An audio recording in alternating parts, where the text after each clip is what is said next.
Finally, the Yas Marina is going to get some performance upgrades, and today we're starting with an AWE S-FLO intake. Now, when I say performance upgrades, when it comes to intakes, you're really going more for looks and sound, and I've been obsessing over different intakes for months before finally deciding on the AWE. So, if you are not interested in hearing all of the debating and back and forth that went into picking this, feel free to skip ahead. I always put channel markers in my videos, no offense taken, if you just want to jump to the installation or the final results. But for the obsessive types, this next segment's for you. The F80X platform has been on the market for what, like 7-8 years now? So, there's a ton of different intake options: SSR, VRSF, engine, RK Tunes has the front mounted intake option. So, or some people would just say, remove the charcoal filters, drop in some BMC filters and call it a day because intakes are a waste of money. Everybody's entitled to their opinion. I don't know that they're wrong, but it doesn't really do much for your engine bay if you're into that sort of thing. And when it comes to the power increases, like I said, you're really going for looks and sound, because I think that you could probably expect comparable power gains across all brands, or at least most of them, especially if your car is stock. And I'd love to be wrong on this one, by the way, but I don't know that I'm going to notice a 10 to 12 horsepower increase on a 450 horsepower car. We'll find out, but I'm not totally optimistic on that. Maybe if you have like a bunch of other upgrades, maybe if you're you're running upgraded turbos and you're highly tuned and everything else, but all stock, I don't know. But there was a Beamer post thread back in 2015 by Matt Morman from Obsessed Garage, who I think he was like one of the first guys to really post some detailed pictures of the installation of the AWE intake on an F80. He said he didn't notice any power or sound increase, but he was also at like a dine-in stage 2 with a few other mods. And then actually somebody from AWE came in and said that, look, this thing was actually engineered more for power than sound, and you should notice some kind of difference. Maybe that's only in a stock application, not really sure. But again, my criteria was 50-50 looks and sound, and I'm not sure you can do much better in the looks department with the AWE intake, but I feel like I might have had to compromise on sound a little bit. So I started with the SSR intakes. That's what I originally was going to go for.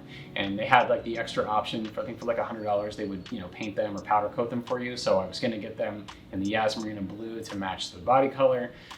Then I kind of went down a little bit of a rabbit hole with the debate between the steel mesh filters or the oiled filters. Steel mesh were louder, you could hear that intake sound more. But if you lived in a dusty area, which I don't really, but still, like, you could drive anywhere, like construction or something like that, and it'd be really dusty. The steel mesh would let more of that in versus the oiled filters, which kept out more dust but restricted the sound a little bit. But then I started hearing about some people were having check engine light issues, and I really wasn't looking for that. Engine I considered mainly because it was just a name that I remember seeing a lot back in my JDM phase back in the day. But I didn't like the look of the box, actually. It kind of reminded me of like somebody wearing a full face gas mask. So that was out. I considered Venturi. Two things with them. One, very pricey. I think they're probably like the most expensive intakes that are on the market. Also, it's weird. I really love the look of the open cone design in the engine bay, like MST, SSR. But something about the Venturi with the carbon fiber cone housing in place of where the stock boxes are, that just doesn't look right to me for some reason. I don't really know why. I know it's kind of silly, but yeah, something about that just doesn't look right to me. So again, they're beautiful intakes, and the Nardo has them from the previous owner, and they look great, they sound great, and by look great I mean like the carbon fiber is beautiful, but yeah, just something about that cone look in the stock box section just doesn't seem right to me. The RK Tunes front mounted ones, there was something about the look of the filters coming through the front here that I just didn't really like for some reason. So finally I decided on the MST, right? So it's a reasonable price, open filter design. It was loud from people who had it and reviewed it. I didn't love the fact that it had that same stock black tubing, but I was, willing to live with that.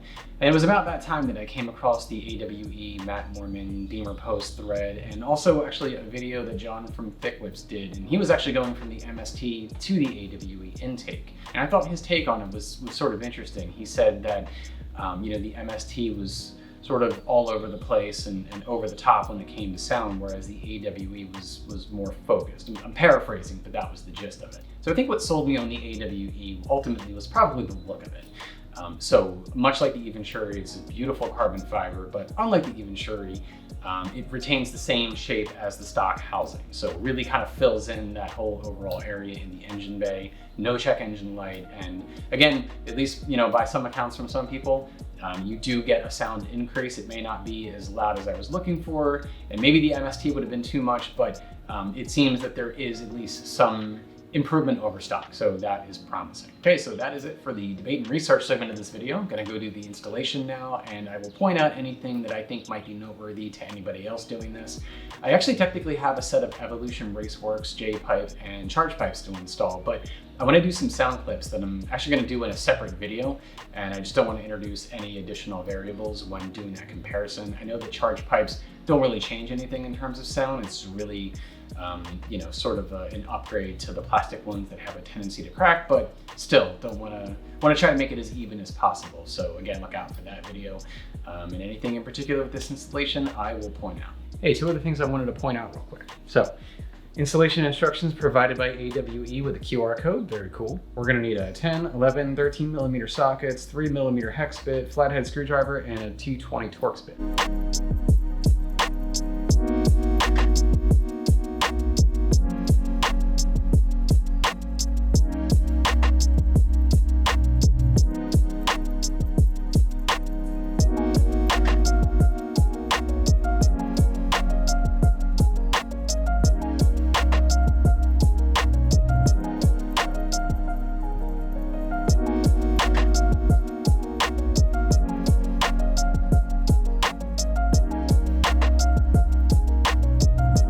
The last screw on the mass airflow sensor on the passenger side, I thought it was pretty hard to get to with the engine cover in the way, so I ended up loosening up the entire cover to the air filter on this side first, and then once I could move it up, it was easier to get to the screw. Another quick heads up. So this part right here is connected to this inlet, and you have to squeeze the sides in order to remove it. You just have to squeeze really hard and just push straight out. Feels like it could turn, but it doesn't. So squeeze, pull straight out.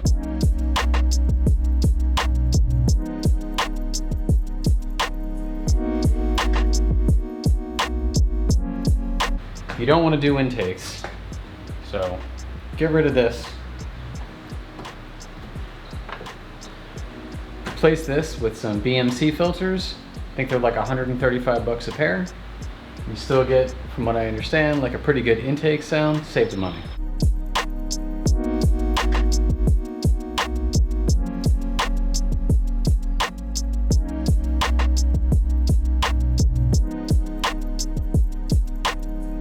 In the instructions, it says to remove with an 11 millimeter socket this bolt here, and to move the coolant tank out of the way. Now, this actually was an 8 millimeter socket needed to remove this for my car, but also that really didn't do anything to enable me to remove the coolant tank. And what ultimately has to happen is you need to be able to pull this up out of this rubber grommet here, because the right side or driver's side airflow box sits in here, and then this comes in, kind of sits in on top of it in order to lock it into place. So what I actually needed was a T30 Torx bit to remove this bolt here, which this sits under here. So once I removed that, I was able to kind of move this out of the way and then lift this up. And then that way I can put the air box in here. And again, like I said, put this back in place.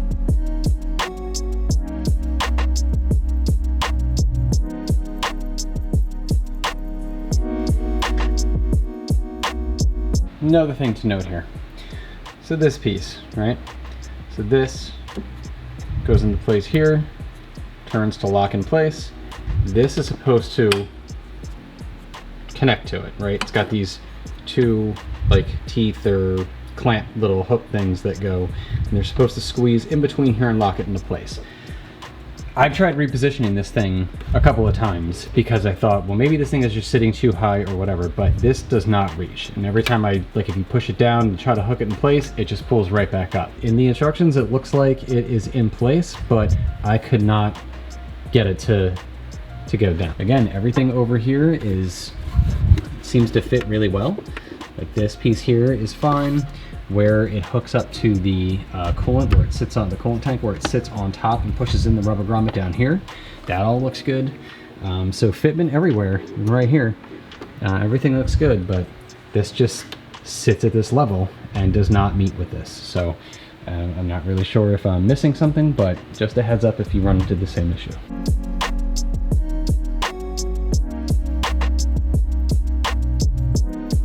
All right, so we're just about done. Got everything in place, clamped down. Looks so good. So something to note really quick. All right, so for this mass airflow sensor, it's actually easier. So for this second bolt under here, it's actually easier to get this in if you screw the airflow sensor in before getting everything else into place. Also had an issue with this clamp sliding off this hose a couple of times. So if you kind of prop this up a little bit while you're clamping this in, it actually makes it a lot easier. All right, so now just got to get the lids on, get the brace back in place, and take this thing out for a test drive. 90 degrees, feels like 97. 96, whatever. Whew.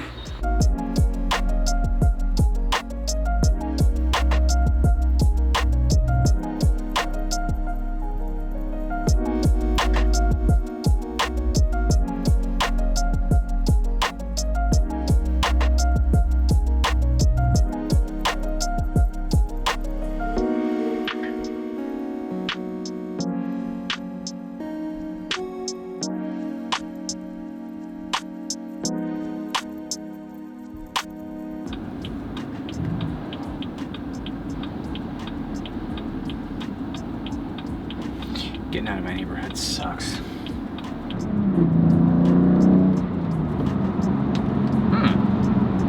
Interesting. I heard that. I know you can't hear that on camera, but okay. So I would say, with the windows up, you can hear something. So with the old stock intake, if I had the windows up, I couldn't hear it ever. But just a couple of little pulls, if you can even call them that I was able to do, I can absolutely hear them with the windows rolled up over road noise. So that's promising. Obligatory downshift. Alright, so let's roll the windows down a little bit. See what it sounds like.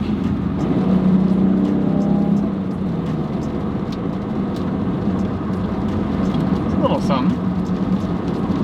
I actually also think that it is a little bit more pronounced. So when you initially hit the gas, it kind of does have a little bit more of that. It's more responsive, I guess, not pronounced. So I think it's a little bit more responsive. When you hit the gas, it seems to spool up quicker, and you certainly hear the intake sound quicker. It also sounds like it goes on for longer. So that was fourth gear, kind of up a hill at about 3,000 RPM or so. That is a very long, drawn out intake sound. That's kind of cool. I would say there's definitely an increase in the intake sound. Again, it's not dramatic, it's subtle, but it is an improvement of older stock. I feel like some of the burbles when you let off the gas at a high rev, I feel like they're a little bit more pronounced than they have been before. Yeah, that feels new. It's like a very sharp kind of couple of burbles there right when you let off the gas. I don't think I ever noticed that before. I don't think that was there before. Let's recap. Okay, so 1, installation. Overall, I'd say it was pretty easy. Just a couple of issues I had with getting the air boxes seated properly. The top box on the passenger side, I feel like that was kind of a weird fitment. I kind of felt like it needed to be pushed back a little bit more, but I tried a couple of different things, and it seemed that ultimately where it ended up is the right place. But with that, to get the lid on, it was sort of pressed up against the bottom left corner of the frame a little bit. So that was kind of weird, but again, I might not have just seated that 100% correctly, but where the air comes in, that does seem to line up with the air box that they provide. So I feel like that was probably okay. In terms of the tools for the installation, really nothing crazy. If you have a standard socket set and some Torx bits, that's really all you need. The instructions that AWE provides, I think, are really good. Maybe there were 1 or 2 things that were just a little bit different You know, like I said, I had some slight differences in terms of socket sizes for one or two of the bolts, but again, the instructions were everything that you need to get the job done. So in the looks department, I think this is where you're really paying the money for the AWE intake. You know, everybody's got, you know, their different tastes and opinions. Open filter design, it does look cool to me, but the Venturis, I just don't love the carbon fiber cone in the stock airbox, you know, sort of housing. But with the AWEs, doing all of that, reusing that same space, but having it all in carbon fiber, I think looks amazing. So to me, that is where, you know, the real, you know, payoff of this intake is. I don't notice any really increase in power. I know that AWE says that these things are engineered more for power over sound. And maybe when I have the exhaust upgraded and some other things upgraded, that sort of end-to-end system will really pay off with the AWEs. And maybe it just is not as prominent or as noticeable in a completely stock application. But the two things that I did notice was a little bit sort of better response in the throttle and definitely more aggressiveness towards the higher end rev with the burbles. When it comes to sound, this is definitely a more refined system. This is probably like the gentlemanly sound intake, the gentleman's intake, if you will, when it comes to sound. It is better than stock. It is more pronounced than stock. It is definitely more of like a higher frequency, like whistly kind of, you know, top end sound, depending on what you're doing or how, you know, much throttle you're giving it.